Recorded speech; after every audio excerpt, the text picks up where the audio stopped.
All right, guys. So I just actually finished recording something, and I'm gonna go ahead and explain my editing um, strategies before I upload this into the video. Okay, so this is just the audio that I recorded, and previously I had recorded myself playing this. Okay, so what I'm going to eventually do is attach this audio to the video. So that way the video doesn't have the crap audio, but it has the good audio. Okay, so how do I get the good audio to sound good? So this is what I just made, or just recorded. So then I record in mono. So I make sure each track is now in stereo, obviously. Okay. Drums. You might have to play around with the volume of the drums, but I make sure that the drums volume is matching my guitar volume. So I don't touch the guitar volume at all. That volume is done on my interface and my helix. Okay, so all those preset volumes for the guitar are already made and done before it's recorded. So I don't touch that volume. I'm only touching the drums because I have to have the drums up very loud in order to hear them when I record. So here I put them down to about 5 decibels or about 4.5. I like 4.5. Sounds pretty good there to me. And then I go ahead and go into the track that I recorded onto. This is my guitar now, right here.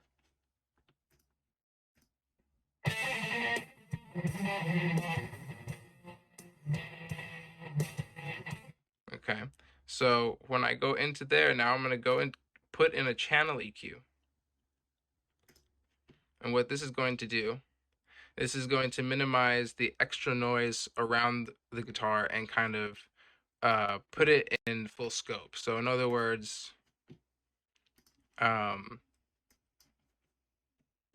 when I play it here, you'll see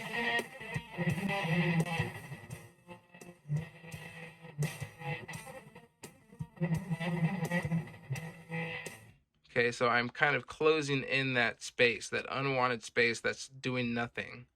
And so that way you kind of get more of an isolated sound or audio from the guitar itself. So that way you hear more of the lead guitar.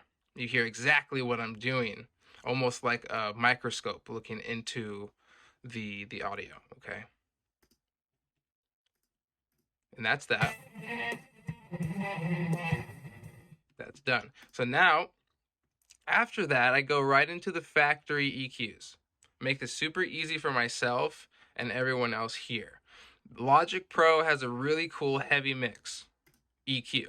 So I put on the heavy mix EQ and it automatically gives me the tools that I need in order to make this sound a little bit heavier. Okay, so I immediately, however, go into the exciter and I turn it down.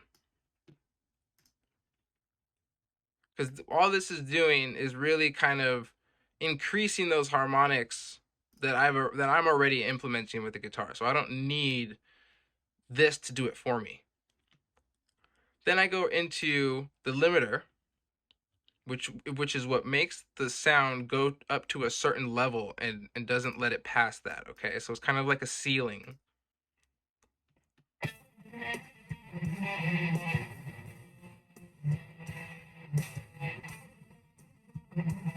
Okay, so it just makes it sound like it's louder. This is what this specific limiter does. It kind of just makes it sound like it's louder, but it's not. Then I go ahead and add in a compressor because I tend to find a really nice vintage rock and roll sound with this compressor, specifically the vintage Opto. Okay, and what I go ahead and do is I turn on the limiter, turn on the filter, and when I go right into here, I'm turning this up to 3.7 because you want this ratio, this diagram here, you want this to have a nice little edge. You want this to have a nice little curve. It's kind of pointy. That's what you want. It makes the makes the audio sound smoother. Okay.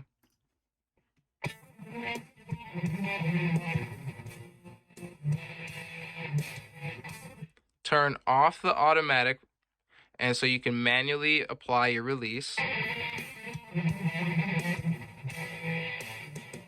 And what this is doing is this is allowing me to just let the recorded helix that I'm using come out more so than the compressor itself. If I turn this up all the way, you're going to hear more of the effect that this compressor does. And I don't want the full effect of this compressor. I want you to hear more of the helix tone, because that's what I like. So I turn this down to about 30, 40 ms. The attack, I keep it kind of similar. And this thing, not really too sure what the knee does, but I've been told to leave it at about halfway and it does its job. So that's what I've always been doing, and that's all I know. All right, so moving on.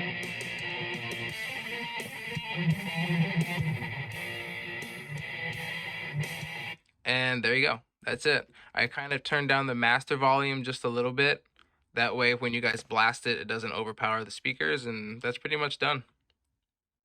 So from here, I'm taking this and I'm going to go ahead and share it into my music. Boom. So now when it goes into my iTunes, I'm simply sharing this song through email, going to download it on my phone, and apply it to the video editor, which is coming up next.